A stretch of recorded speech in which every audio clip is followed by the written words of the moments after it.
kike hadith wala haraj. Watoto wa kike zungumza utakavyo, hali ni mbaya sana. Yani jamii yetu leo mwenye haya afadhali mtoto wa kiume. Watoto wa kike wamechunwa nyuso, maji ya haya yameondoka, hawajali, hali zao ni mbaya sana. Wanawake wa leo na mabinti wa leo ni kama alivyowazungumza Mtume sallallahu alaihi wa alihi wasallam akibashiri watakuja wanawake fi akhiri zaman, katika sahih Muslim hadithi ya Abi Huraira mnaijua, akasema wanisaa'un kasiyatun ariyatun ma'ilatun mumilat ru'usuhunna ka'asnimatil bukhtil ma'il la yadkhulna aljanna wa la yajidna rihaha wa inna rihaha la yujadu min masirati kadha wa kadha. Tumeyasema akiwazungumza wanawake waovu fi akhir zaman, nisaun, wanawake kasiyat, wamevaa ariyat lakini wako uchi. Hebu tazama hivi vipedo na viguo vimini sketi ambavyo wanavaa watoto wa kike, na hizi suruali za kisasa za kubana, hizi socks tight ambazo wanazivaa hivi. Wallahi ukimtazama yule mtoto wa kike kavaa uko uchi. Haya ameyasema Mtume alayhi salam, kasiyatun ariyat, wamevaa nguo lakini kiukweli wako uchi.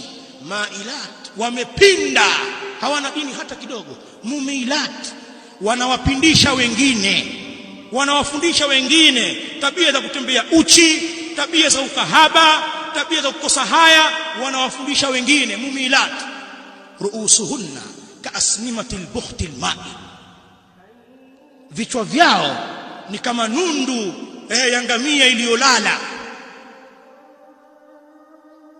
Na imekuja katika baadhi ya riwaya al-maila, kwa maana wanaweka malemba makubwa au wanaweka manywele kama leo hivi, hizi nywele za artificial, majinywele ya Kisomali ya kizungu, wakati mtu ni mdigo ana kipilipili cha ajabu, manywele yamejaa katika vichwa vyao. Huo ndio uhalisia wanawake wa leo. Anasema Mtume, wanawake hawa la yadkhulna aljanna, hawatoingia peponi, wala yajidna rihaha, wala hawatoipata harufu ya pepo. Harufu ya pepo inamfikia mtu mbali masafa, lakini wao kwa uovu wao hawapati. Hivi unaweza kusema wanawake hawa watakuja au tayari tunao?